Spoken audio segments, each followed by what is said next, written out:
Bueno, gracias, Enrique. Bueno, lo que decía Enrique tiene que ver digamos, el entendimiento y la sensibilidad más con la teoría del conocimiento kantiana, que es muy interesante. Nosotros ahora vamos a ir más a la ética, y este concepto de deber, ¿no? Que bueno, como bien decía, a veces hay que hacer cosas que no nos convienen, ¿no? Me quería quedar con eso para retomar, y después cualquier cosa retomamos la polémica. Pero es muy interesante esto, ¿no? Esto de que a veces hay que hacer cosas que no convienen en Kant. Esta idea de el deber. Vamos a ver en un ratito nomás cómo Nietzsche va a hacer la genealogía de estos conceptos. Entonces, vamos a ver qué es la genealogía y qué significa hacer la genealogía de conceptos muy fuertes para la ética, para la moral, que de algún modo se venían trabajando sin este trabajo de crítica genealógica. Era como obvio para Kant que la ética tenía que ver con el deber. Yo me quedé también con algo que dijo Horacio en la clase pasada, que era si podíamos aclarar un poco más lo de deontología y axiología, y lo vamos a ir viendo después, Horacio, si no queda claro, nos decís. Pero bueno, deontología, deontos, deber, tiene que ver con toda una ética que pone en el centro el concepto de deber. Las cosas, digamos, las decisiones se toman por deber. ¿Y qué es el deber? Es una ley universal que se presenta como válida para todos los seres racionales. Nosotros podemos actuar por deber cuando anulamos todo lo emocional, lo instintivo, lo utilitario, lo conveniente. Es una ética muy sacrificada, muy rigorista la de Kant. Si algo corresponde al deber, pero además nos da cierto placer, no tiene valor moral. ¿Se dan cuenta? El rigorismo, el ascetismo, este enojo con el cuerpo, diría Nietzsche, con las pasiones. Ahora, el sujeto en Kant es un sujeto soberano, porque tiene, lamentablemente para Kant, cuerpo, pasiones, emociones, instintos, pero tiene racionalidad, que es lo que le da su dignidad. Entonces, ¿puede un sujeto someterse a una ley universal, a eso que llamamos deber, sin menoscabar su autonomía? Kant encuentra ahí como una explicación que le viene muy bien. En realidad, el hombre, el sujeto, no se somete a la ley moral por excelencia, que es el imperativo categórico, no se somete al deber, porque brota de su propia racionalidad. Entonces se autoobedece, digamos, ¿sí? Como es algo que surge de la racionalidad humana, siempre una racionalidad trascendente y no histórica, de algún modo elegimos seguir principios que nosotros mismos proponemos en función de la estructura de nuestra racionalidad, que es lo que nos da esa dignidad. ¿Se entiende? Entonces no hay menoscabo de un sujeto soberano que se somete al deber, porque ese deber brota de su estructura racional, no de algo heterólogo, no de un Dios, de una instancia por fuera del hombre. Hombre, como ya vimos, universal, genérico, racional. Entonces ahí concilia esto de obedecer al deber y sin embargo ser autónomo, ser legislador, si ustedes quieren, porque está explicitando, las normativas se cree que explicitan deberes que brotan de la racionalidad humana. Entonces no estamos subordinándonos a intereses otros o a instancias otras. Entonces el hombre sigue siendo el eje, hombre racional, trascendente, universal, el eje de la ética de Kant. Debe cumplir con el deber, pero es un deber que brota de la propia estructura de su racionalidad y por lo tanto no menoscaba su autonomía. ¿Sí? Esto es un concepto importante en Kant. Por eso elegimos obedecer, digamos, porque nosotros mismos, ¿no? Somos los que ponemos, y no caprichosamente, sino la estructura de nuestra racionalidad nos impone estos deberes. Sí, Horacio. No, muy simple. que lo veo muy relacionado con la visión de control social en general y de que las personas se autosometen o autoconvencen de la necesidad de ser sujetos activos en el control social y toman posición por cierta forma de, digamos, de conducta correcta, adecuada, digamos. Y nada, y entonces un poco la pregunta siempre que a mí me surge es el tema de la bioética y en ese rol, digamos, ¿no? O sea, y ahí volvemos a Kant, ¿no? Y lo conveniente que es para Kant eso de que la dignidad no se rompa por convencerse a uno mismo de tener que responder frente al deber, digamos.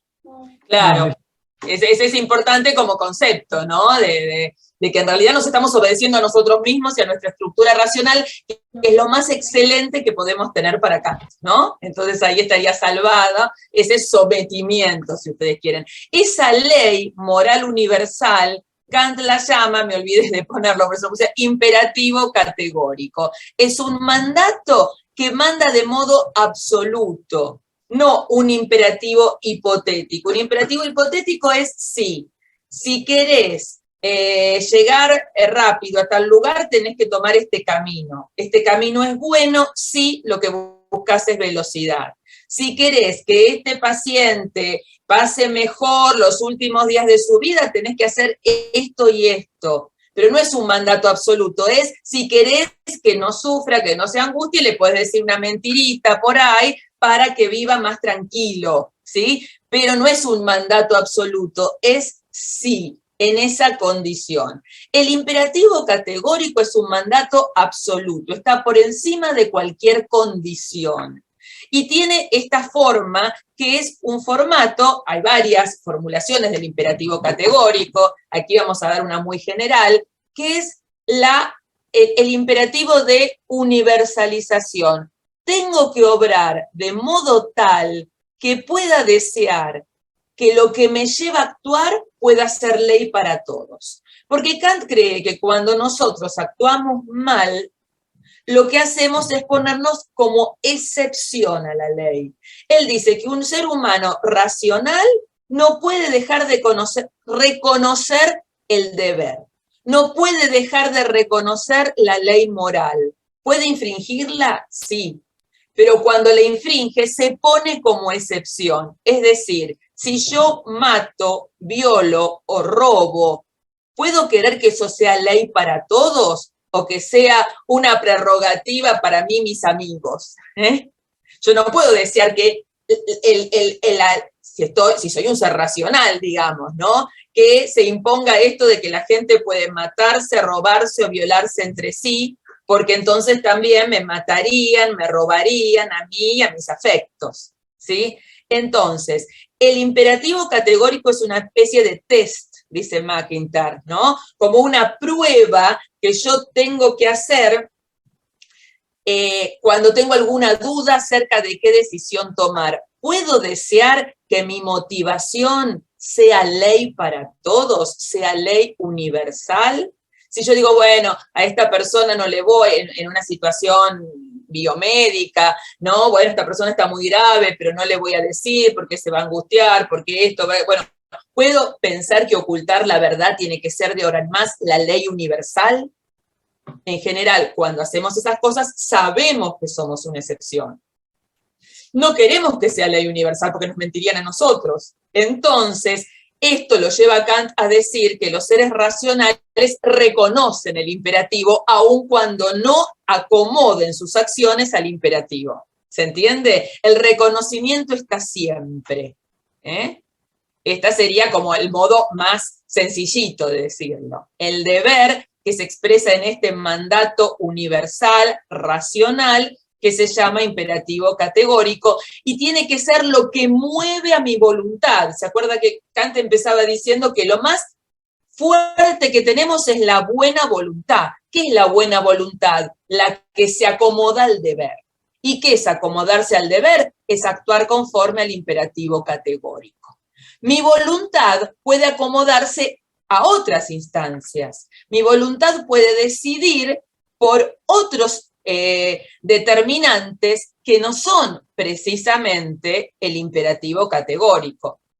Y acá tenemos, yo puedo actuar porque mi voluntad se orienta por inclinación inmediata. ¿Qué sería una inclinación inmediata? El afecto, ¿no? Entonces, yo tenía un profesor muy famoso, no sé, Adolfo P. Carpio, que era como el más malo de toda la carrera, y entonces teníamos mucho miedo, que tenía un libro muy célebre para los filósofos, que él ponía este ejemplo.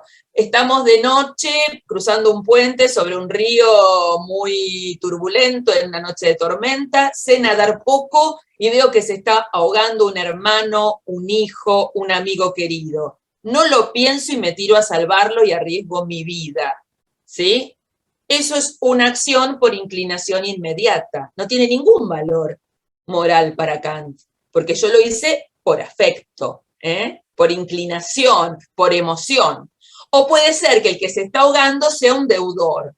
Eso es inclinación mediata, porque yo tengo que hacer un cálculo, ¿sí? Digo, bueno, me puedo ahogar, pero me debe tanta plata que vale la pena que arriesgue mi vida, porque si se muere no me paga la deuda. Entonces, no es inmediato como el afecto, es un cálculo. Entonces, ¿puedo quedar como un héroe para la sociedad? Sí, pero yo sé que mi acción no tuvo ningún valor moral porque lo hice por inclinación mediata. Yo puedo actuar conforme al deber. ¿Qué es conforme al deber? Si el que se está ahogando es un desconocido, total desconocido. Yo no sé si es bueno, si es malo, entonces digo, no, es un ser humano. Todo ser humano merece la oportunidad de seguir viviendo aunque tenga que poner en riesgo mi vida, ¿sí? Entonces, me tiro del puente para ver si lo puedo salvar. Es conforme al deber, pero no es por deber.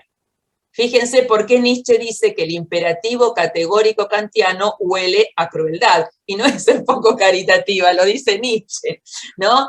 Porque en realidad la acción que tiene realmente valor moral es cuando todo en mí me dice deja que se ahogue. Por ejemplo, el que está ahí en el río es un acreedor mío. Yo le debo plata, le debo mucha plata y no la tengo. Entonces, yo arriesgo mi vida para salvar a alguien que no me conviene que siga vivo, ¿sí?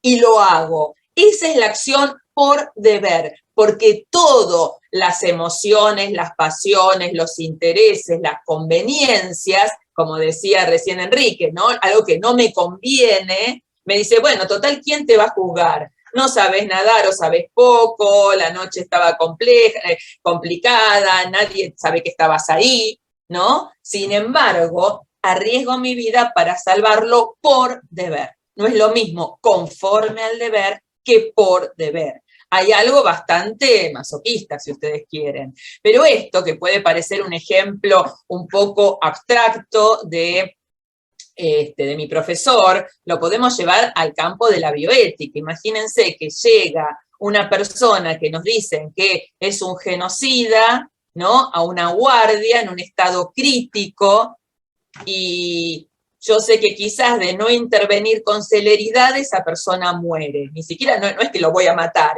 pero digo, puedo no intervenir con la celeridad del caso y por ahí todo en mí, ¿no? La repugnancia, el horror, me dice, y bueno, deja que se muera, ¿sí? No te va a pasar nada porque estaba tan grave y no saben si demoraste un poquito más o un poquito menos. Incluso puede ser que lo atiendas rápido y bien y muere igual. Pero yo tengo la obligación de salvarlo, de actuar por deber, porque no puedo querer que se generalice esto de que sí, digamos, una persona es acusada de un delito grave, entonces no tiene derecho a la atención médica, ¿no? Con la misma calidad que otro ser humano. Porque, bueno, puede estar un familiar mío, puede ser una acusación infundada, yo tengo que hacer todo lo posible y esmerarme como con un filántropo, ¿sí? Y en todo caso que después la justicia actúe, aunque sepa que la justicia es corrupta, que seguramente, o que es un pederasta, ¿no? Esa persona que está ahí, pero quizás, bueno, no sé, tenía un hermano gemelo y no es ese, o sea, yo no puedo tomar esa decisión porque alguna vez puede también pasar una acusación falsa o verse comprometido una persona querida y no darle la posibilidad de un juicio justo, aunque conozca la corrupción de las instituciones. Entonces, acá también lo podemos llevar, esto tan abstracto, al plano de la bioética, ¿sí? Que es actuar por deber. Por eso Nietzsche dice que el imperativo categórico huele a sangre, a dolor, a sufrimiento, porque tengo que reprimir, ¿no?, todos mis impulsos, mis instintos, y también los cálculos de utilidades. Hay toda una corriente en ética que se llama utilitarismo, que tiene que ver con esto, decir, bueno, ¿cómo optimizo yo las utilidades? Y a veces el utilitarismo tiene mala prensa, pero no son utilidades personales, ¿sí? No es que me conviene a mí. Por ejemplo, cuando ustedes vieron la práctica del triage, ¿no es cierto?, en situación de catástrofe, está basada en una ética utilitarista, no deontológica, ¿sí? Es cómo salvar la mayor cantidad de vidas. Entonces yo tengo que clasificar a las personas y entonces eso me va a decir en quién me concentro más, ¿no es cierto?, cómo voy administrando los recursos que tengo en vistas a salvar más vidas.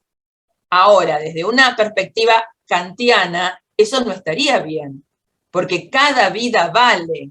Yo tengo que poner el empeño en todos, y no puedo hacer esa discriminación de acuerdo a un cálculo de utilidades, que ojo, no siempre el cálculo de utilidades es egoísta, es para mí. En situación de catástrofe, cuando no hay muchos recursos, uno dice, bueno, esta persona no está grave, esta está muy grave y no tiene chance, esta está grave y tiene posibilidad, entonces, ¿cómo administro los recursos en vistas a salvar más vidas?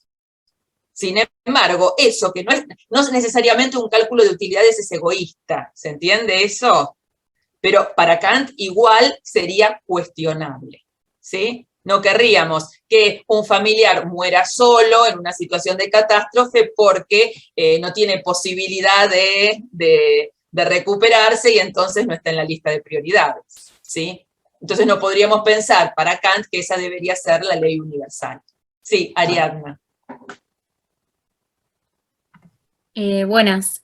No, en esto que planteabas, sí es algo que yo vengo pensando hace pila porque en realidad me quedé pensando de la clase anterior, que hubo como una discusión, y me quedé pensando que más que Kant, más que eso, filosofía kantiana, es mucho utilitarismo. No sé allá en Argentina cómo lo vivieron, pero acá en Uruguay con el tema de la pandemia... La pandemia fue claramente utilitarista, sí. Eso, como que todo el tiempo, todas las decisiones que se tomaban, ni que hablar a nivel médico, repito, no soy médica, lo veo como paciente y cómo lo viví en su momento, familiares que tenían que ir al médico, y era como que se priorizaba lo más urgente, y el tema es que a veces en el cálculo del utilitarismo podés errar. ¿A qué voy con esto? Se priorizaban los casos COVID y un montón de casos que claramente luego resultaban en, yo qué sé, enfermedades que también debían atenderse urgentemente, no se tenían en cuenta. O sea, por un lado que puede haber equivocación en el cálculo, que hace el utilitarismo de qué es lo urgente, porque a simple vista muchas veces pensás que algo no es urgente y luego, siguiendo al paciente de cerca, das cuenta de que sí, efectivamente, quizás es más urgente que otro caso. Bueno, sí, pero el mal cálculo, ¿cómo lo solucionás? Porque justamente, por lo que sé, esta práctica del triage tiene que ser como bien rápida, no es que justamente tenés poco tiempo. Eso por un lado. Por otro lado, ahora decías, para Kant sería incorrecto. Lo que pasa es que viola la dignidad humana. Y eso es como, no sé, yo no me considero kantiana, sí creo que muchas de mis ideas están fuertemente pregnadas por esto que un poco decía May el otro día en el EO, y un poco retomaban hoy, pero sin duda algo que me parece que para hacer una lectura caritativa, como decía la compañera hace unos minutos, el tema de la dignidad humana es algo que me parece que hay que tomar de Kant y traerlo al presente porque es algo que no se ve en general, ni siquiera digo en las prácticas médicas, sino en general, en la sociedad, en las sociedades políticas, etcétera. Eso. No, sí, por eso yo quería traer también el tema del utilitarismo, ¿no? Porque me parecía que si no faltaba una pata ahí. Por eso digo, Ariadna, por eso lo traje hoy. Lo que pasa es que con la pandemia vimos esto también muchísimo, o cómo se distribuyen las vacunas, y la pifiaron feo en algunos casos, porque acá en Argentina eran las personas mayores y por supuesto las que se las robaban, ¿no? Los jóvenes o personas sanas mayores que se las robaban, porque acá se robaron pila, como dice usted, de vacuna, pero bueno, lo que se declaraba era primero a los de 90, a los de 80, y tenías un electrodependiente de 30 y se moría porque no estaba en las prioridades, ¿no? O sea, pasaron cosas muy locas con esto de fijar prioridades. O esto de decir, bueno, no tenemos suficientes respiradores, tenemos que elegir a quién salvar y no, y cuál es el criterio, ¿no? Por edad, por esto, por aquello, porque así como las vacunas eran para los más viejos, los respiradores no, eran para los más jóvenes. Ahora, desde el punto de vista de la dignidad humana, lo que hay que hacer, creo yo, además de todo, es decir, bueno, tenemos que garantizarle a todos, ¿no? Tendremos que expropiar lo que haya que expropiar, a los que curraron años, tenemos que meter presos, aunque no es en el momento, pero después todo el mundo se olvidó. Quienes vaciaron el sistema de salud y prepararnos para otra catástrofe, porque si el sistema no está preparado también, pero no, esto es, el triaje, eso es muy coyuntural, ¿no? Entonces después no se retoma la reflexión, y eso es lo que a mí me molesta mucho, ¿no? Bueno, ¿por qué estamos en esta emergencia? A veces sí, puede venir un tsunami, nadie está preparado, pero bueno, lo de las pandemias más o menos se veía venir, y además, por lo menos en nuestro país el sistema estaba tan debilitado que no podía hacer frente a nada, no digo una gran pandemia. Entonces, bueno, el triage es muy coyuntural y a veces se instala como lógica a largo plazo, y eso no puede pasar. Por otro lado, ya te dejo, Enrique, lo de la dignidad humana, y ahora yo quería ir a eso, es un aporte muy importante de Kant, pero yo también le hago esta crítica. La dignidad humana de la que habla Kant es en condiciones ideales. Toda la moral y la ética de Kant es una ética de condiciones ideales. Acuérdense que va paralelo y de la mano de la física newtoniana, que es una física de condiciones ideales, no de ese móvil, la ley de inercia, que mantiene su movimiento rectilíneo y uniforme, como que no tuviera fricción, como que no estuviera hecho de un material determinado, como que si el suelo fuera lisito. Entonces, hablar de dignidad humana es fundamental, pero se está hablando un poco en el vacío, ¿no? Como en la física newtoniana. Porque hablamos de dignidad humana, pero ¿qué hacemos para que la dignidad humana sea una realidad, no solo en situaciones especiales o en declamaciones? Tenemos la infraestructura, hemos construido un mundo para poder garantizar la dignidad de todos los humanos, ¿no? Y eso es algo que a veces a mí me parece que no pasa, y entonces nos quedamos con esta idealización de la apuesta de Kant por la dignidad, que no está mal, no digo que esté mal, pero queda en ese universo ideal, de condiciones ideales, del vacío, o de móviles inmaculados, o de terrenos bien lisitos, que no es lo que pasa en este mundo, ¿no? Sin desmerecer esto que decíamos, bueno, de recuperarlo.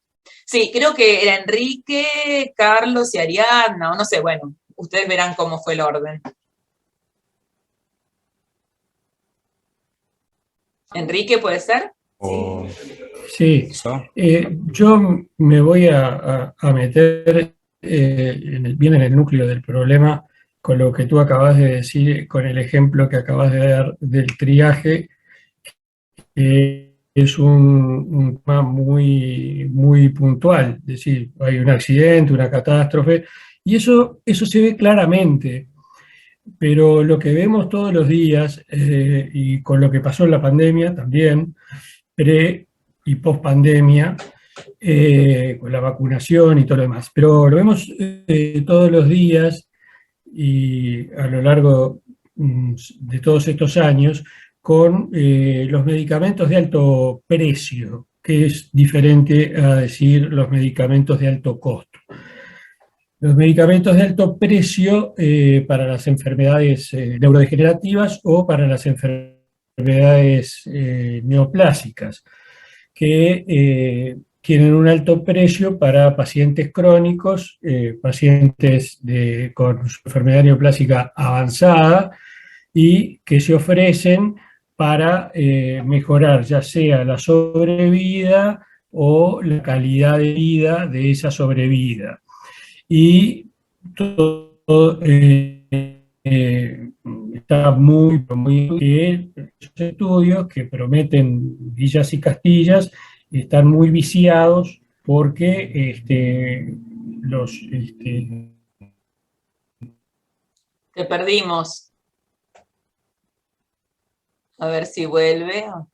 los laboratorios y de investigación, y bueno, sesgan los resultados, etcétera, etcétera, pero cuando digo toda la cadena, me refiero a las universidades más prestigiosas. Y sacan una universidad y al otro día sale la otra universidad a decir lo contrario. Y en el medio están los pacientes y yo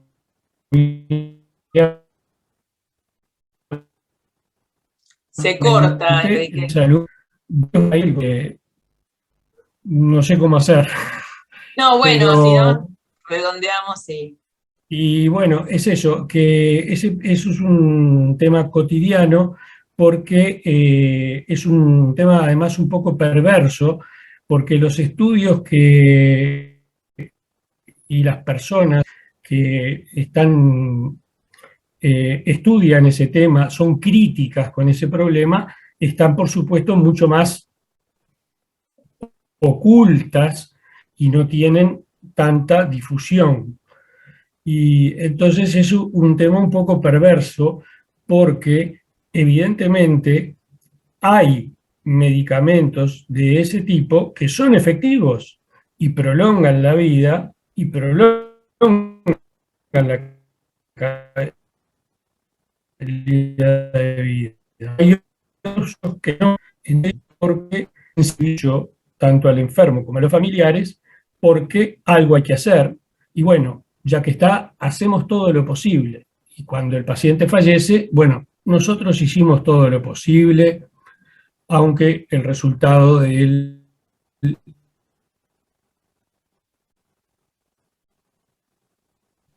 bueno, ahí se nos tratamiento, cortó. Ahí se nos cortó. Problema. Pero bueno, podemos, sí, Carlos. ¿Qué tal, Silvia? ¿Cómo te va? Lo mío era cortito nomás, pero tomando el ejemplo que traía Ariadna de la pandemia y tratando como de pensarlo como lo más deontológico kantiano, corregime si mi apreciación es incorrecta, pero también como pensar que toda esta cuestión del cálculo de la utilidad sucede a un nivel que no es concretamente el asistencial y luego en el lugar asistencial donde el médico debe ejercer su práctica, o sea, está supeditado a acatar esta normativa, esta directiva que se expresa de una manera como ligada íntimamente con lo que son los valores y los principios que la medicina dispone. Entonces, o sea, trabajar en ciertas condiciones, ejercer en cierto régimen, tomar decisiones en base a ciertos parámetros, ¿no? Como esta cuestión de ver también que, no sé si fue netamente utilitarista, probablemente el cálculo sí, pero también digo, en la práctica, o sea, nosotros no tenemos, digo, la opción de decir, bueno, yo en realidad no voy a hacer esto porque va contra mis valores, porque en realidad creo que la normativa se expresa de una manera que parece que se conjuga con lo que yo debo hacer en mi consulta o en mi práctica asistencial diaria, ¿no? Entonces, ¿cómo también están estas dos formas de cálculo o estas dos formas de tomar una decisión muy, muy juntas o muy interconectadas? Eso era nada más. Claro, bueno, después vamos a ver cómo Nietzsche rompe con todas estas. En realidad, en el espacio bioético se usan las dos, ¿no? Todo lo que tiene que ver con el cálculo de utilidades y la deontología. Ahora, el otro día Juan Manuel hablaba de valores. Tenemos que pensar también que podemos pensar en valores, que muchas veces se piensa que el utilitarismo como lo que prioriza es la felicidad, digamos, ¿no? La vida y la felicidad y la calidad de vida. También está pensando en valores, pero yo hablo de valores consensuados, valores que nos impliquen como ciudadanos, valores en los que todos nos sentimos partícipes. Es difícil de implementar, me hago cargo, pero es verdad que muchas veces lo que empieza siendo algo utilitarista, después se expresa en normativas de corte deontológico. Creo que eso es lo que vos querés decir, ¿no? Que lo que sale como de un análisis de utilidades, después se expresa en normativas que se te imponen absolutamente, digamos, ¿no? Entonces ahí hay un problema, porque para Kant todos esos deberes surgían de la estructura universal de la racionalidad, pero muchas veces en nuestras prácticas profesionales no nos es tan claro que surjan de la estructura prístina de nuestra racionalidad, sino que el cálculo de intereses se mezcla. Entonces lo que nos queda de la deontología muchas veces, lamentablemente, es el formato, ¿no? La forma, ¿no? Y no realmente la sustancia, que sería lo más recuperable, ¿no? Por más que sean condiciones ideales, lo que decía Ariadna, la dignidad, el respeto, etcétera.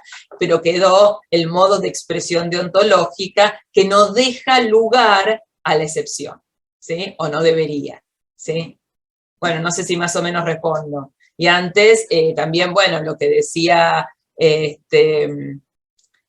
Enrique, que tiene, bueno, ese es todo un tema que merece un análisis por ahí ya muy especial, ¿no? El de los medicamentos que son caros, y muy interesante la distinción entre el valor y el precio, porque a veces simplemente, bueno, tienen que amortizar los laboratorios, la investigación, y cuestan una fortuna, sobre todo lo que son medicamentos biológicos para enfermedades autoinmunes. Acá en Argentina es imposible y es un tema complicado, está bien. Por ahí no son tantas personas las que lo necesitan, pero no son tan pocas, ¿no? Entonces, bueno, ahí hay muchas cosas para revisar y para pensar. Lo importante es que cuando estemos tomando una decisión en un comité de ética o en nuestra práctica profesional, sepamos bien dónde nos estamos ubicando para pensar y cuáles son los alcances y límites de la posición que elijamos, ¿no? No creo que haya un modo, pero quizás un poco la idea sería contribuir a esto, ¿no? Ariadna. Sí, me anoté de nuevo, no para atomizar, sino porque cuando dijiste esto de la dignidad humana, y bueno, ya anticipaste que lo vamos a tratar a Rawls, Rawls intenta un poco subsanar eso, ¿no? Como, bueno, entendamos la dignidad humana incluyendo a minorías que antes obviamente no eran comprendidas cuando Kant la postuló. Sin embargo, algo que capaz que me rezongas porque me adelanto un tienen poco, de mí? es que, no, es que Rawls pone un parche ahí, ¿no? Es como bueno, la dignidad humana absolutamente, antes, te lo iba a decir. tipo, por ejemplo, el otro día hablábamos de la población trans. Evidentemente, cuando Kant hablaba de dignidad humana, dejaba excluida a un montón de grupos llamados hoy minoritarios o pertenecientes a la agenda de derechos, etc. Rawls un poco intenta subsanar eso. Ahora, cuando defiende que solo es posible en determinados modelos políticos que de base generan desigualdad e injusticia social, vos ahí estás queriendo poner un parche, un ad hoc en la teoría que en la práctica es un imposible.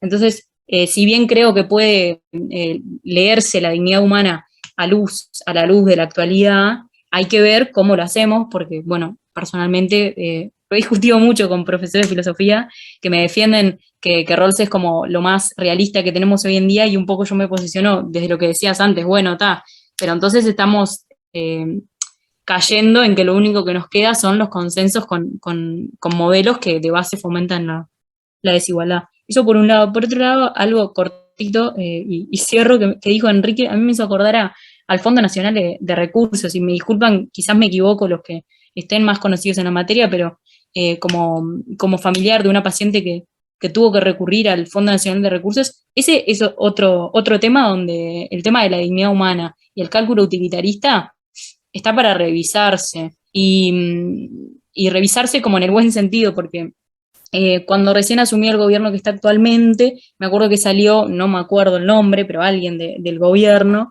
del partido de gobierno, a decir que al Fondo Nacional había que reverlo y que someterlo a cálculos aún más precisos, en el sentido de si lo que se daba desde el Fondo Nacional de Recursos, la persona lo devolvía. ¿Se entiende? O sea, básicamente si vivía lo suficiente para devolver lo que el Estado... Entonces es como muy fuerte, porque ya de por sí uno podría cuestionar cómo funciona el Fondo Nacional de Recursos, ¿no? Perfeccionarlo. Ahora, hay que estar atentos, por lo menos en nuestro país, a los cuestionamientos que han surgido, porque lo que hacen es acrecentar aún más, bueno, cierta lógica que, no sé, por lo menos personalmente no comparto. Sí, yo te digo, cuando por un lado, y ahora le doy la mano también a Javier, pero para responderle a Diana, le doy la palabra, digo. Por un lado, esto es tremendo, ¿no? Cuando acá se postergó hasta muy avanzada la vacunación a las personas con enfermedades autoinmunes y a las personas electrodependientes, yo me preguntaba, ¿es un olvido? ¿Puede ser un olvido o son personas que gastan mucho dinero en el sistema de salud? ¿No? O sea, porque realmente un electrodependiente, una persona con una enfermedad autoinmune crónica, que son los que están haciendo amparos y también yo tengo familiares digamos, para que les reconozcan estos medicamentos, ¿no? Biológicos que hay ahora, que mejoran la calidad de vida, y hay gente que puede vivir muchos años, más allá de todo, con su discapacidad. Y yo digo, ¿fueron postergados por un olvido o hubo una eugenesia encubierta? Porque a mí no me cierra de ningún modo, ¿no? Que haya familiares y asociaciones de electrodependientes haciendo amparo porque no se los querían vacunar. Eso, o sea, ¿cómo se pueden olvidar? Por otro lado, la crítica de Rawls no la podrías haber hecho mejor, y yo la puedo hacer también, pero es eso, claro. Después lo vamos a ver un poquito porque quiero llegar a Nietzsche, ¿no? No podemos detenernos mucho, pero es eso. Rawls habla siempre de priorizar a los más desfavorecidos, ¿no? De incluir a las minorías, pero quiere decir que justifica que haya desfavorecidos en el sistema, ¿no? Entonces, bueno, lo que puede parecer bueno es simplemente un asistencialismo mediocre, y es decir, bueno, compenso un poco en el discurso, no soy tan malvado, pero no va, como decía Ariadna, a la raíz y a la matriz económico-política de un modelo que genera desfavorecidos, desigualdades, vida precaria, etcétera. Entonces después, bueno, Rawls es de un planteo bastante kantiano a mi gusto, aunque tiene otras, y vamos a ver también lo de las condiciones ideales en Rawls, que claramente es muy kantiano, trata de poner parches o no quedar tan mal, y entonces la gente dice, bueno, es lo más realista si no queremos una transformación profunda del modelo, ¿no? Eso está claro. Entonces, el asunto es, ¿nos vamos a conformar con parches? Ese es ahí cuando yo decía la resistencia, vamos a hacer pequeños gestos, ¿no? Como disruptivos al interior de las instituciones, conformándonos con estos parches, o vamos a intentar acciones más profundas que no sé bien cómo pueden ser, pero bueno, es como que uno se agota un poco, ¿no? De todo esto. Pero bueno, eso. Javier. Bueno, perdón, una cosita, me sorprende que tus profesores de filosofía te quieran decir que defiendan a Rawls de ese modo, pero bueno. Lo que pasa es que después de la caída del muro, parece sí, que es el fin de todas las utopías, ¿no? Claro, no, y que no hay alternativas. Y como diría Wittgenstein, no hay alternativas desde este modelo de lenguaje. Quizás lo que tenemos que hacer es crear otros lenguajes. Pues este lenguaje nos permite ver, decir y pensar ciertas cosas y nos obtura posibilidades. Si transformamos las palabras, que nunca es transformar solo palabras, porque el lenguaje es una práctica, transformamos prácticas, quizás pues a veces, bueno, ¿y qué harías? A veces a mí me corren, bueno, y entonces decinos qué hacer. Bueno, dentro de este marco significativo es muy difícil. Cambiemos las reglas de juego y sin duda van a aparecer alternativas de acción transformadora que ahora no podemos ver porque el sistema y los significados que el sistema maneja las están obturando, ¿no? Pero bueno, es un tema aparte, pero interesante. Javier. Sí, Ray, yo capaz que un poco lo que vos dijiste en un momento, de que era como que ciertas acciones son deontológicas solamente como en apariencia, bien, capaz que salta un poco como la pregunta que iba a hacer, pero yo me digo, ¿no? Muchas veces estos argumentos que se dan, ¿no? De utilitaristas, ¿no? De cuidado de recursos, ¿no? De priorizar ciertas personas, ¿no? Incluso esto de la pandemia, había una cosa que era bastante polémica o bastante horrible, cuando decía como priorizar personas que no tengan cumplido como su proyecto de vida, ¿no? O sea, de otra manera decir, bueno, si tenés más de cierta edad, en realidad, no, fuiste, ¿no? Pero me pregunto entonces, o sea, ¿cómo hacemos para solucionar eso, digamos, cuando la norma seguramente tome decisiones que desde muchas perspectivas podemos considerar que son superiores éticamente a lo que la persona capaz que haría actuando como libremente, ¿no? O sea, si yo te digo, bueno, sí, que elijan, o sea, o ponemos una norma para que, o sea, normativizamos esto, que es lo que muchas veces le piden, por ejemplo, a la bioética desde la clínica, normativizame esto, resolveme este problema, ¿no? ¿Cómo hacemos para que eso no sea ni una imposición, ni tomo una lógica así de priorizar a unos en detrimento de otros, cuando la decisión que tomarían sin la intervención, ¿no? de una ética normativizada o desde una bioética institucional, va a ser mucho peor. No sé si me explico la pregunta. Y sí, bueno, esas son las alternativas que te da el sistema, digamos. Por el momento tenemos esto o esto. Entonces te ponen alternativas y uno tiene que elegir lo menos malo. Quizás haya otras que no estamos viendo, pero cuando yo decía esto es, bueno, esta necesidad de normatizar, que ahora ya se dice protocolarizar, ¿viste? Está todo protocolarizado, ¿no? Es un modo de disciplinamiento muy fuerte, ¿no? Es verdad que ahorra tiempo, pero por otro lado, disciplina y te convence de actuar en un determinado rumbo. Pero el problema ¿cuál es? Es que para Kant estas normas estaban fundadas en la estructura a priori de la racionalidad. Ahora, nosotros ya no podemos creer eso, me imagino, no sé. Entonces, cuando yo decía que mantenemos el formato deontológico, pero esas normas que nosotros absolutizamos, ¿realmente brotan de la estructura a priori de nuestra racionalidad o están representando los intereses de algunos grupos de poder?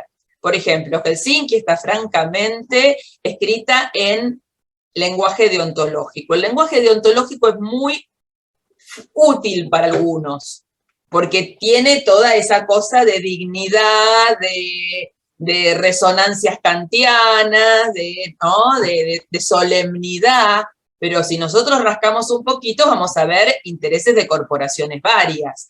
Pero al escribirlo en lenguaje deontológico, entonces se apela a grandes principios, a grandes ideales, se deja todo en un marco de ambigüedad, porque es el hombre, el sujeto de investigación, pero no sabemos ni a qué clase social pertenece, ni qué capacidad de comprensión tiene, y la deontología excluye ex profeso cualquier relación con el poder, porque al dejar fuera intereses, motivaciones, etcétera, te está dejando de lado todo lo político. Entonces pretende ser una ética prístina, un modelo prístino, un modelo superador de las luchas de poder.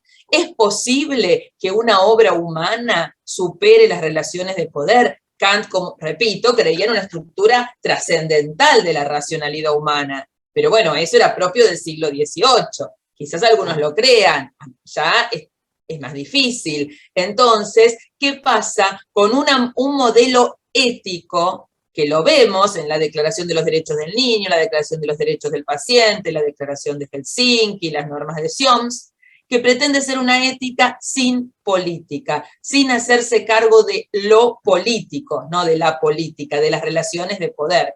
Como yo decía el primer encuentro, como es grave una política sin ética, ¿no? Que creo que en muchos países lo estamos viendo, creo que también es bastante insatisfactorio una ética que no tenga en cuenta el plano de lo político, ¿no? Porque nos deja en estas aseveraciones vacías, en estas aseveraciones de corte deontológico que se presentan como neutrales, ascéticas y superadoras, pero encubren relaciones de poder no declaradas y a veces más peligrosas, porque como están escondidas en este vocabulario deontológico, no estoy hablando de Kant, estoy de cómo recibimos y usufructuamos el modelo kantiano, entonces no las vemos a veces tan claramente esas relaciones de poder, ¿sí? No claro, sé si se entiende. Sí, y ¿cómo hacemos? O sea, si vos decís que todos somos un poco platónicos, un poco kantianos, ¿no? ¿Cómo hacemos para poder superar eso? Si queremos, no sé, igual capaz que actuando, no sé, de forma en función del imperativo categórico actuaríamos mejor de lo que actuamos ahora. Pero, ¿cómo hacemos para superar esa estructura de pensamiento? Y bueno, ahora vamos a ver a Nietzsche, y quizás ejercitando una crítica genealógica. Ya vamos. Y vemos si eso puede ser, no sé. No digo, o sea, vos me preguntas cómo hacemos, no sé. No te tendría que decir, no sé. Pero digo, quizás podamos construir una alternativa a partir de Nietzsche, ¿sí? No digo que ahí esté la respuesta. Creo que, bueno, podría ser, ¿no? No es que Nietzsche no las dé en bandeja, Nietzsche no nos da nada, no es sistemático como vimos al comienzo, no nos va a decir esto es así, vayan por acá. Nos va, ¿no? Como creando sospechas y dudas y mira acá y mira allá y quizás de ahí, de esta cimbronazo a las convicciones establecidas pueda surgir una alternativa, ¿sí? Pero bueno, si no tendría el oráculo, si te puedo responder esa pregunta. Bueno, simplemente como lo expresa Kant, esta es una cita, porque lo que debe ser moralmente bueno no basta que sea conforme a la ley moral, sino que tiene que suceder por la ley moral. De lo contrario, esa conformidad será muy contingente e incierta. Ven esta necesidad que tiene de lo necesario, de lo absoluto, ¿no? Cuando yo actúo por deber, es algo contingente e incierto. Porque el fundamento inmoral producirá a veces acciones conformes a la ley, aun cuando más a menudo las produzca contrarias. Bueno, el ejemplo que a veces se da o que da McIntyre es una persona que tiene un negocio y que siempre pesa todo muy bien y da muy bien los vueltos y nunca se queda con nada, pero lo hace porque eso le trae más clientes, no lo hace porque lo debe hacer, lo hace por una conveniencia. Entonces, a los ojos de Kant, esa es una conformidad contingente, incierta, no puede ser ninguna garantía y no merece ninguna, aunque la gente de afuera se confunda, internamente no tiene ningún privilegio. O alguien que disfruta haciendo el bien, fíjense hasta dónde llega Kant, ¿no? Un filántropo que ayuda a los demás porque eso le da una satisfacción personal. Eso no sería por deber. En cambio, si a mí me da repugnancia estar con gente que está enferma o lo que sea, y voy y las ayudo y los baño y los limpio, eso es por deber y no solo conforme al deber. Es un poco tétrico en realidad, ¿no? Pero bueno, es lo que dice Kant, ¿sí? Esperen que se me perdió donde estaba. Bueno. A ver. Ahora bien, la ley moral en su pureza y legítima esencia, que es lo que más importa en lo práctico, no puede buscarse más que en una filosofía pura. Los resaltados son míos, ¿eh? Esta metafísica deberá, pues, preceder, y sin ella no podrá haber filosofía moral ninguna, y aquella filosofía que mezcle esos principios puros con los empíricos no merece el nombre de filosofía.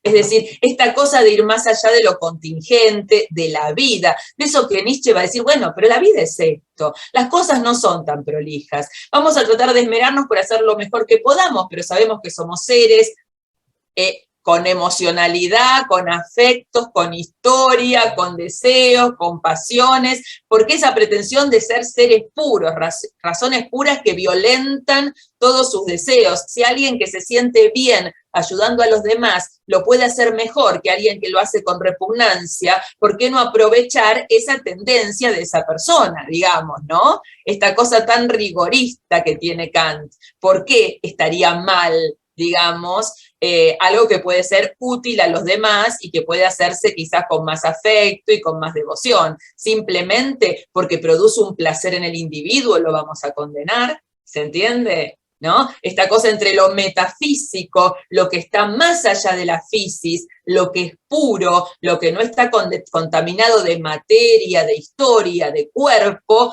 y lo empírico, que para Nietzsche es lo único que hay, porque lo metafísico es un invento, son abstracciones, ¿sí? Entonces, simplemente, y ya vamos a Nietzsche, bueno, y al concepto de genealogía, una pasadita por Rawls, después lo vemos más, pero ya Ariadna dijo casi todo, que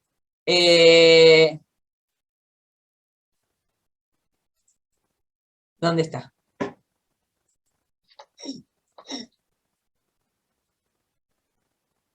Bueno, no sé si lo puse.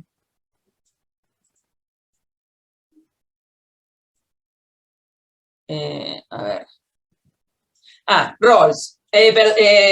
¿por qué puse Rorty? Perdón, era Rawls, John Rawls. Cualquier cosa. John Rawls, con su teoría de la justicia, que es como el libro, eso fue un fallido, pero no tiene nada que ver uno con otro en su propuesta. Entonces, la teoría de la justicia de John Rawls, que es como, no es el único libro, pero el más importante, Rawls parte de una aceptación acrítica de las democracias liberales como forma racional de gobierno. Esto ya lo vimos. Búsqueda de consensos racionales donde las partes depongan intereses particulares. Esto es muy utópico, digamos, ¿no? Son esas condiciones ideales. Tenemos que actuar, digamos, crear consensos a partir de situaciones ideales. Una situación ideal es cuando las personas deponen sus intereses particulares y debaten y discuten pensando solo en el bien común.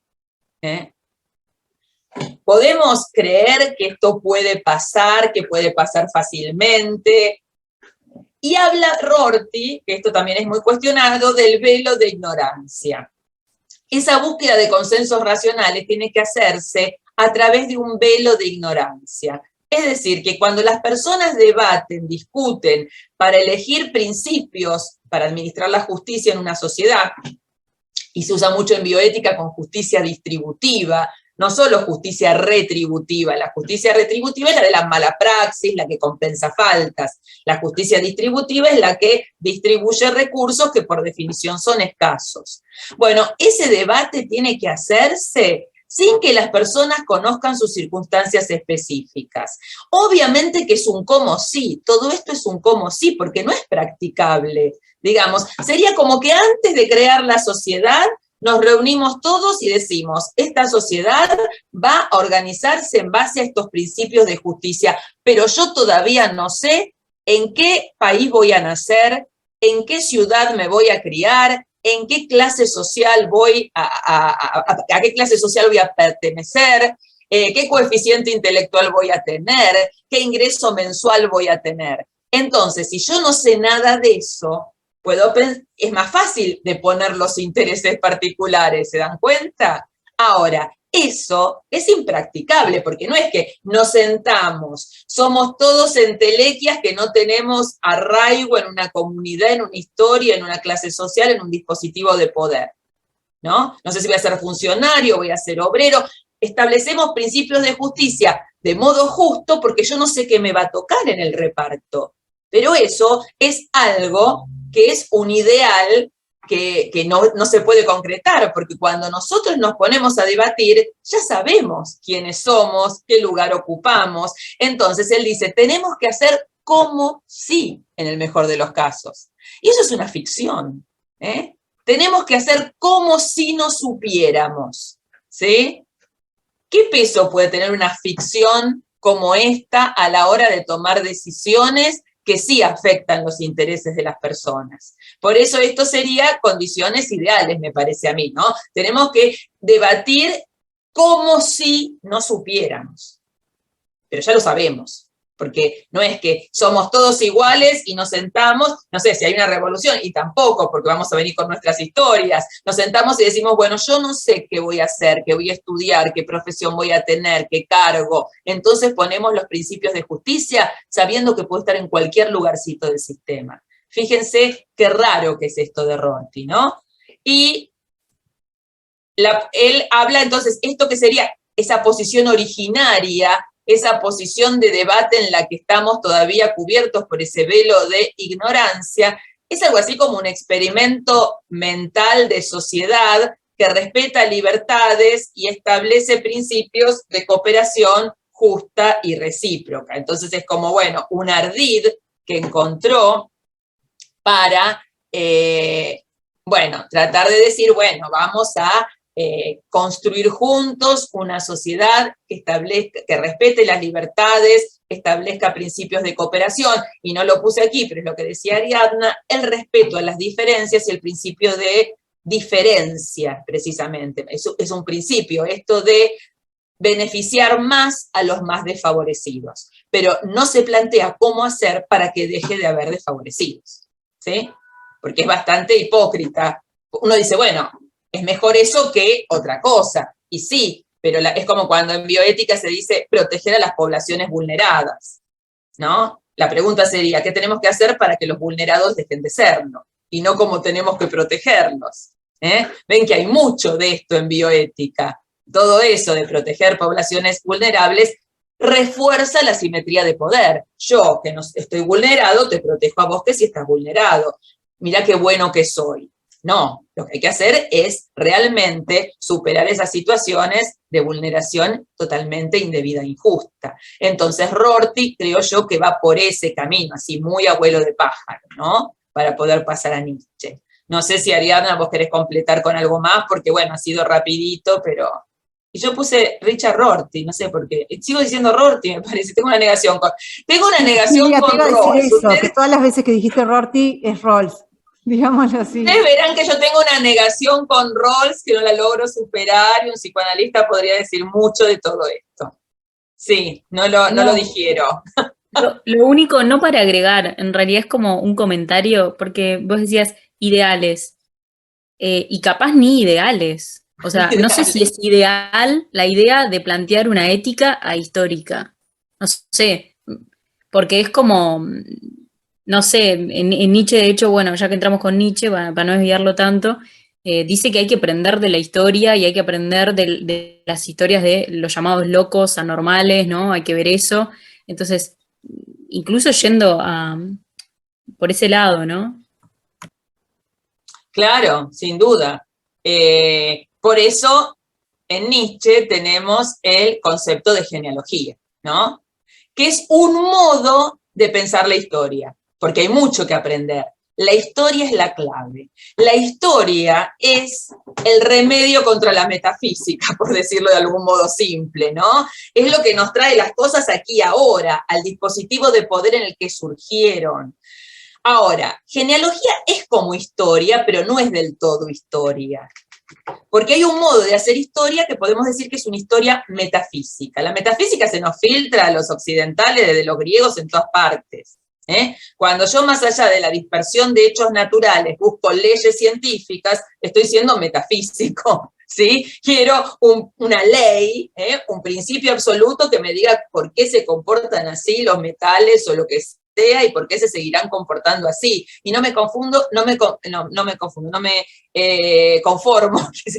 me conformo con lo contingente, lo disperso, lo anecdótico. Tengo que encontrar un polo de coherencia racional absoluto. Entonces, hay una historia metafísica. La historia metafísica es cuando el historiador se pone por fuera de la historia y hace una reconstrucción racional. Esa historia no ayuda, porque está en la sintonía de Kant, de la metafísica, a grandes rasgos. Entonces, Nietzsche dice la historia de las águilas. Me paro en la puntita de una montaña y veo pasar la historia. ¿Vieron? Uno dice, ¿cómo sabía este tipo? Ya lo vimos cuando hablamos de los presocráticos un poco, ¿no? ¿Cómo sabía este tipo historiador que acá empieza una época, acá termina, estas son las causas, estas las consecuencias? Entonces periodiza, explica en función de procesos, ¿no? Como que está por encima y la ve en panorámica, por eso las águilas. Esa es una reconstrucción racional de hechos casuales, anecdóticos, dispersos, porque la historia es esa.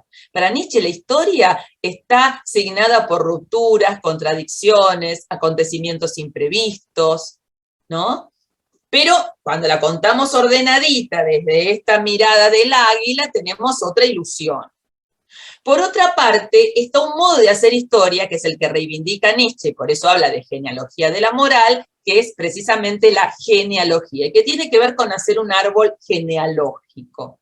La genealogía siempre es a posteriori de un nacimiento. Algo aparece en el mundo, algo nace, como nace un bebé, podría no haber nacido, porque para que llegue a la vida tuvo que haber una confluencia de azares, ¿no? Muchísimos, porque hay precariedad ahí, ¿no? Que se encuentre el papá, la mamá, que se enamoren, que los dos sean fértiles, que los espermatozoides, que el embarazo se curse bien, que no haya problemas en el parto, o sea, no podemos decir, bueno, esto es... No, bueno, Ahora, una vez que nace un niño, podemos explicar y reconstruir su genealogía, porque es como es, porque tiene ese carácter, de dónde viene, la procedencia de la sangre, de la tradición, dice Nietzsche.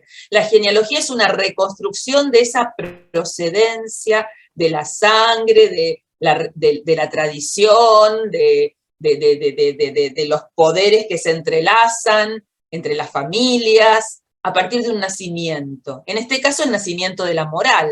Podemos decir el nacimiento de la filosofía, el nacimiento de la prisión, como hace Foucault. Tomamos algo, aparece la prisión. ¿Es el resultado de un desarrollo racional donde las personas encuentran el mejor modo de castigar las faltas? No. La prisión surgió por una serie de contingencias, azares, hechos fortuitos. De hecho, no sirve para mucho. ¿Por qué la seguimos sosteniendo? ¿Qué intereses están detrás de esto? Entonces, esos análisis que Foucault despliega con tanto rigor son genealógicos. Nietzsche no era un sociólogo, Nietzsche no era un historiador, Nietzsche era un filósofo o antifilósofo, pero venía de esa formación. Entonces él inventa genealogías, ¿sí? Las inventa. Dice, bueno, la moral viene e ilustra su posición, pero a diferencia de Foucault, Foucault documenta cómo aparece la prisión, entonces va y estudia reglamentos de instituciones de la época, los documentos del rey, que a veces encerraba en la Bastilla algunas personas porque el familiar decía, mire, enciérrelo porque mi hija me está dando muchos problemas, y entonces, bueno, pequeñas prácticas que van creando las condiciones de posibilidad históricas para que después aparezca la prisión, pero lo hace documentado con la mirada del archivista, del que documenta, del que va a las instituciones. Eso lo inspira Nietzsche, pero Nietzsche lo hace cómodamente sentado en su casa, o no muy cómodo porque pobre, tenía tan mala salud y le dolía siempre la cabeza que escribía caminando, desesperado, pero bueno, no iba al territorio. Es lo mismo que cuando Nietzsche dice, hay que hacer antropología de la matemática, de la ciencia. Entonces inventa tribus que cuentan de otro modo y que calculan de otro modo. Pero después están los etnometodólogos que van y realmente se enfrentan con personas que viven en otros lugares, que están aislados o que forman parte de otras culturas. Wittgenstein no lo hace, pero es el inspirador, ¿sí?, de todo eso. Él inventa, bueno, puede haber una tribu que calcule así, pero no va y lo documenta. Bueno, yo creo que hay un paralelismo entre esto que hace Nietzsche y lo que hace Foucault, y lo que hace Wittgenstein, que es igual de disruptivo, pero con las ciencias, no con la moral, y lo que hacen algunos etnometodólogos que sí van, o antropólogos de la ciencia, ¿sí? Eso no le quita mérito, pero para saber cuál es el límite de este concepto de genealogía kantiano-nietzscheano, y qué sería llevarlo al territorio, digamos. Entonces acá no vamos a encontrar ese trabajo del archivista y del historiador que hace Foucault, pero está el concepto de genealogía, muestra muy bien el potencial de la genealogía y los efectos que produce la mirada genealógica. Nos borra cualquier necesidad, cualquier destino, cualquier mecanicismo y teleología. No hay una causa mecánica que en la historia vaya empujando de modo necesario los acontecimientos. Tampoco hay un ideal, la historia no va a algún lugar, no hay una causa final que dice, vengan hacia mí, todo en la historia se orienta a este objetivo final. Ni mecanicismo ni teleología, azar, ruptura, discontinuidad, contingencia, pero una vez que se produce el nacimiento, puedo ver qué azares confluyeron, ¿sí? Qué azares confluyeron para que ese nacimiento acontezca. ¿Se entiende? No quiere decir que solo, bueno, fue casualidad. No lo podía predecir, es del orden de lo contingente, pero sin duda yo puedo después, a posteriori, hacer una reconstrucción genealógica para entender mejor cómo se dieron las cosas, ¿sí? Entonces, él hace una genealogía de la moral y también podemos plantear de los ideales morales. Yo me voy a referir puntualmente al capítulo 2 del libro, todos son interesantes, pero por una cuestión de tiempo, acá lo vamos a dejar como planteado, lo retomamos la clase que viene y lo ilustramos con la colonia penitenciaria, si les parece. Empieza así, esta es la primera frase: criar un animal al que le sea lícito hacer promesas. ¿No es este el auténtico problema del hombre? ¿No puede haber una moral en un animal, porque para Nietzsche somos seres vivos igual a cualquier otro, que nacemos sin una conciencia moral y que nos la tienen que fabricar? Pero para fabricar una conciencia moral, primero nos tienen que fabricar una memoria. Al animal hombre hay que fabricarle una memoria. La memoria, ¿por qué? Porque el animal es un animal del instante, la vida es en el presente. El animal está atravesado por la salud instintiva, y la salud instintiva necesita un olvido activo. El olvido no es algo que pasa pasivamente, me lo olvidé. No, hay una fuerza del olvido que mantiene la salud instintiva, la salud vital. Si estamos siempre apegados a tanta cosa, dice que una persona que no puede olvidar es como una persona que no puede digerir, ¿no? Y hace la comparación con esas personas que tienen mala digestión y se les queda atragantada la comida, ¿no? Y siempre se sienten mal y su cuerpo no está en buen estado. Ahora, a eso, nosotros, muchos que tenemos animalitos y demás, les fabricamos una conciencia moral a su manera, ¿no? Saben cuando hacen algo mal, se esconden cuando llegamos a casa, por lo menos el mío, hicieron pis donde no debían, ¿sí? Ah, pero eso no es conciencia moral. No sabemos. Actúan como si tuvieran conciencia moral. La conciencia moral no es algo que de pronto aparece, no es algo etéreo que tenemos como un alma, un espíritu, que también son inventos para Nietzsche. Se muestra en nuestros comportamientos. Si actuamos como si tuviéramos una conciencia moral, tenemos una conciencia moral, porque está funcionando y determinando nuestras acciones. Cuando decimos que la crea, no es que crea un espacio mental, psíquico, anímico, nos dispone a actuar de determinado modo. ¿Y por qué para una conciencia moral necesito una memoria? Porque necesito comprometerme. La memoria no es solo memoria del pasado.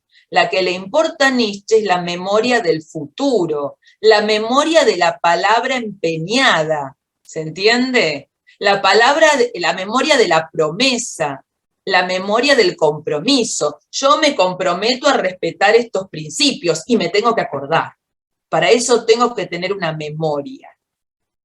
La conciencia moral tiene que ver con esta memoria, que no es solo recordar hechos pasados, es poder disciplinar mi futuro.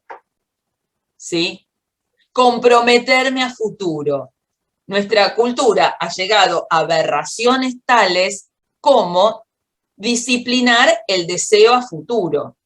Cuando la gente se casa, promete amar y respetar a esta persona toda la vida, ¿no? Hasta que la muerte los separe, no sé cómo es la frase, ¿no? Uno dice, bueno, respetar, me puedo comprometer, pero amar, ¿cómo puedo yo comprometer un sentimiento por toda mi vida? ¿Cómo sé que el deseo va a seguir, digamos, ¿no? O sea, ¿yo puedo prometer que siempre voy a amar y a desear? ¿Sí? Entonces, fíjense el nivel de locura que hay acá, digamos, y que no nos damos cuenta, ¿sí? Entonces, para criar un animal al que le sea lícito hacer promesas, que es un animal moral, no nacemos con una conciencia moral. Esto, fíjense las antípodas. Para Kant somos seres absolutamente superiores porque tenemos una racionalidad trascendente que nos permite una conciencia moral superior. Acá somos animales del instante como cualquier otro animal con un sistema nervioso más complejo que nos posibilita operaciones intelectuales superiores. Ese plus orgánico de inteligencia o de sinapsis de neuronal, como lo quieran llamar, que tiene el hombre, paradójicamente lo usa para separarse de la vida y para despreciar la vida. Yo soy superior, yo soy distinto, yo no soy como un perrito o un gusanito, yo soy una persona que se define por su racionalidad y por su conciencia moral.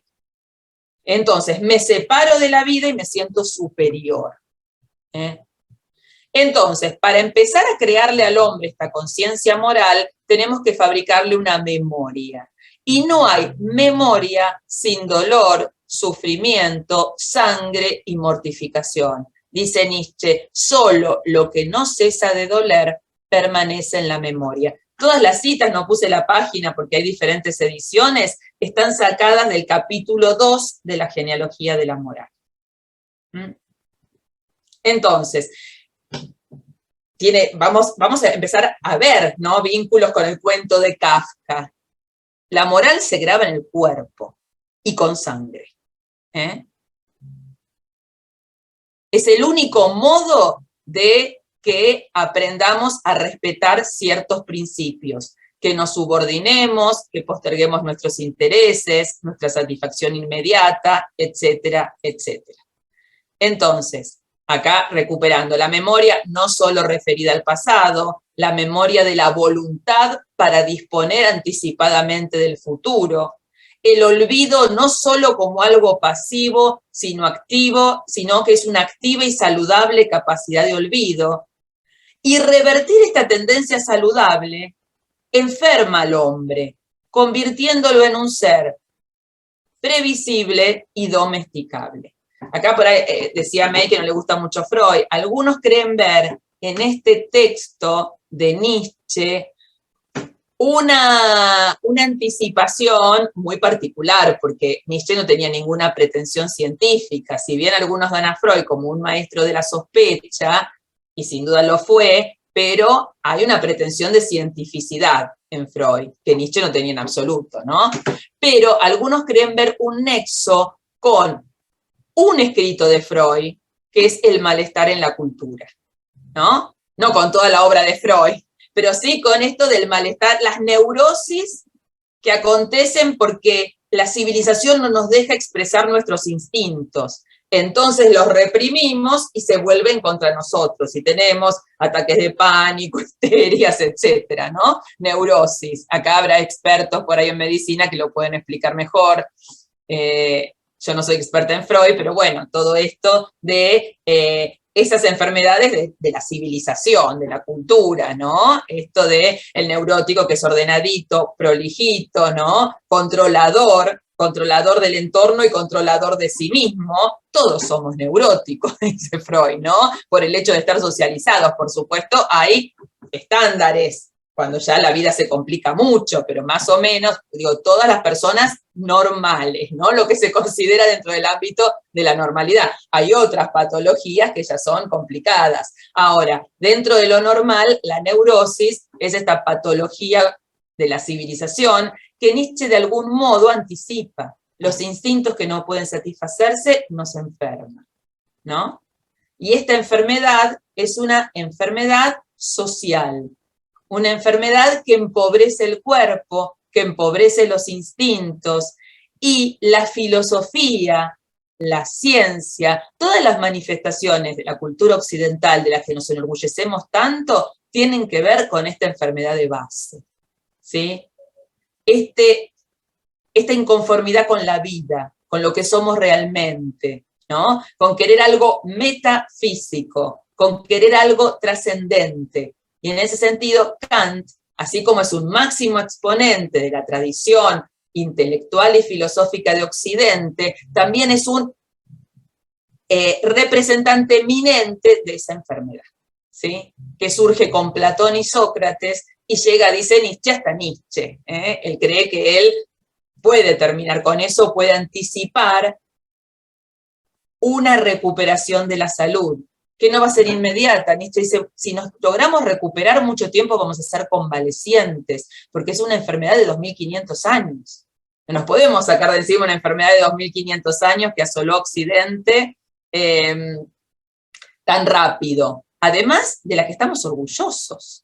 Cuanto más racionales, cuanto más eficientes, cuanto más previsibles, cuanto más controladores, ¿no? Mejor plantados, nos va mejor, se nos estimula eso, ¿sí? O sea que es una crítica muy profunda a todos los ideales de la modernidad, y más aún desde los griegos, pero que en la modernidad se refuerzan, tanto en el plano intelectual como moral, ¿eh? Porque se invisten también de contenidos morales. Esto es lo deseable, esto es lo bueno, esto es lo superador. Tanto es así que ese es el modelo de hombre, ¿no? De hombre, digo hombre a propósito, hombre con mayúscula y en masculino, ¿no?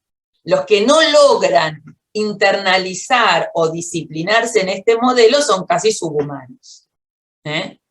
Son casi subhumanos.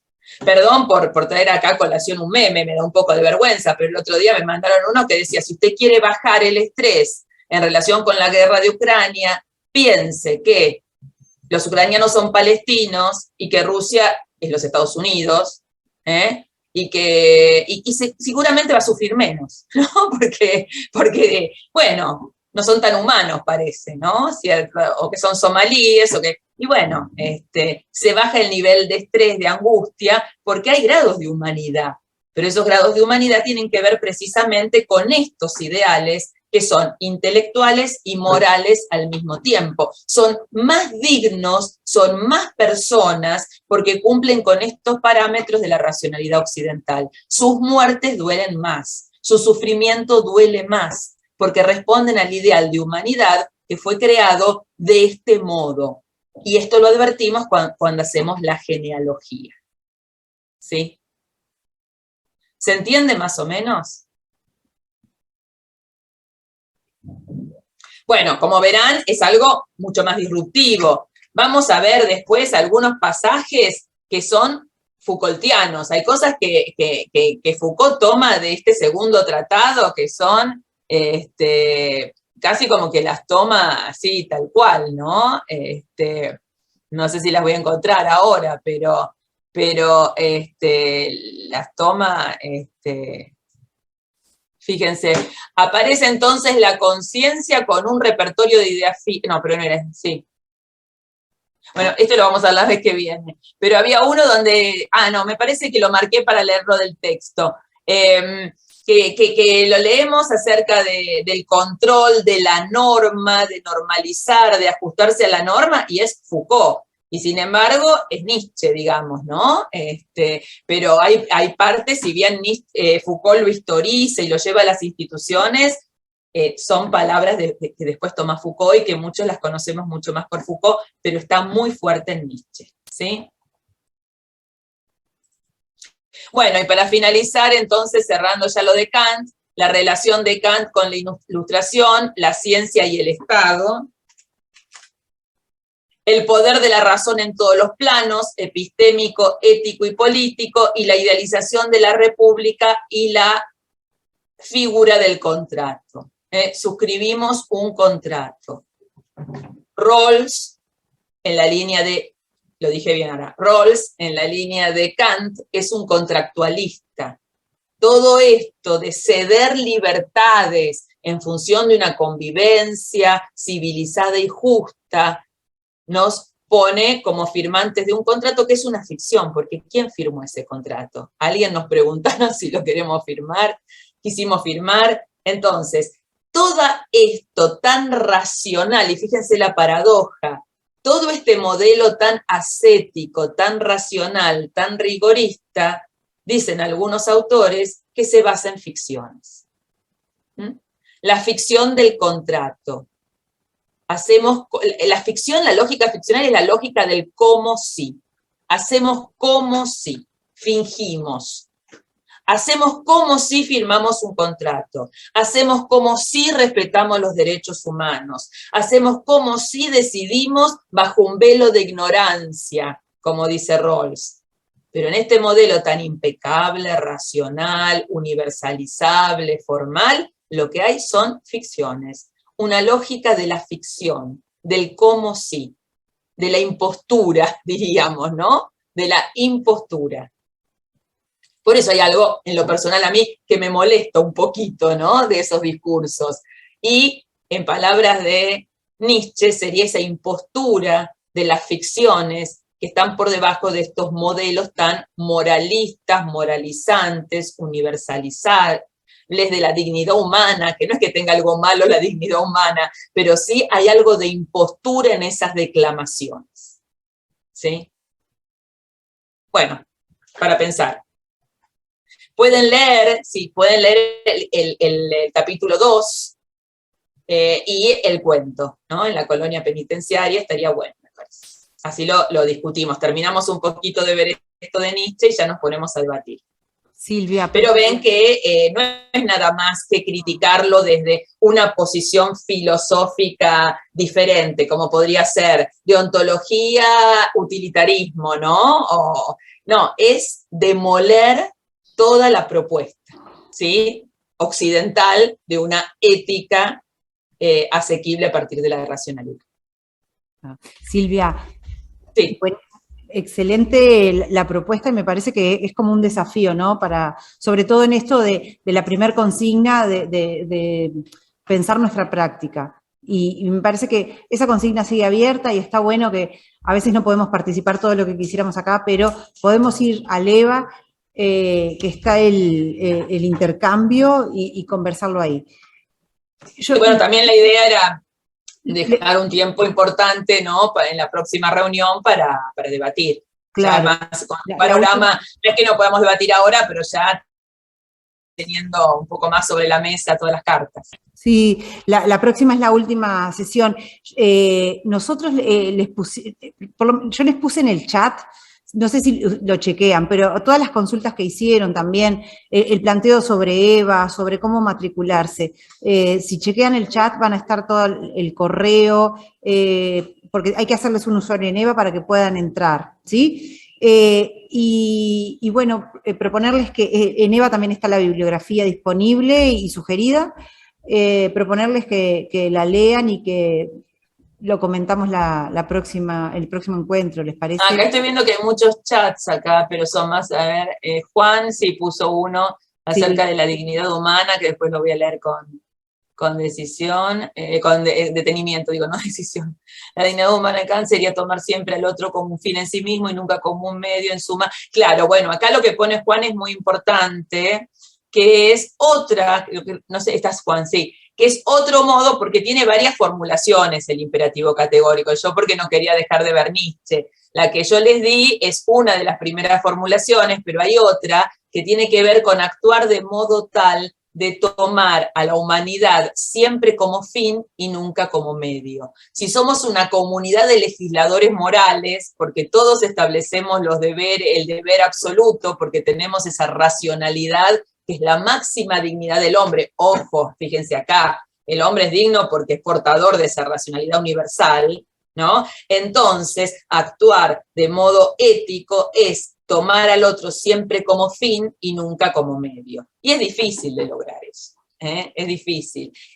Siempre Kant nos da como una orientación muy general de por dónde tenemos que ir, que está bueno a veces como prueba. Bueno, acá estoy respetando, esto sería respetar la dignidad en última instancia, tomar al otro siempre como fin y nunca como medio, ¿no? Que eso no pasa, porque siempre estamos instrumentalizando a los otros, más, menos, con cuidado, ¿sí? Hasta cuando alguien trabaja para nosotros, le hacemos el contrato laboral, le hacemos todo, pero, ¿no? No sé, o sea, es casi imposible no instrumentalizar en algún punto al otro, aunque sea, nos conformamos cuidando su dignidad, ¿sí? No sé, Kant diría, tener un hijo por una cuestión de satisfacción propia. Esto también puede llegar a ser tomar al otro como medio, ¿no? Sí. No simplemente para después venderlo, ¿no? No llegar a ese extremo brutal, ¿no? También puede ser, bueno, porque me da placer, porque me siento más realizado yo, sin saber si ese chico va a ser feliz o qué va.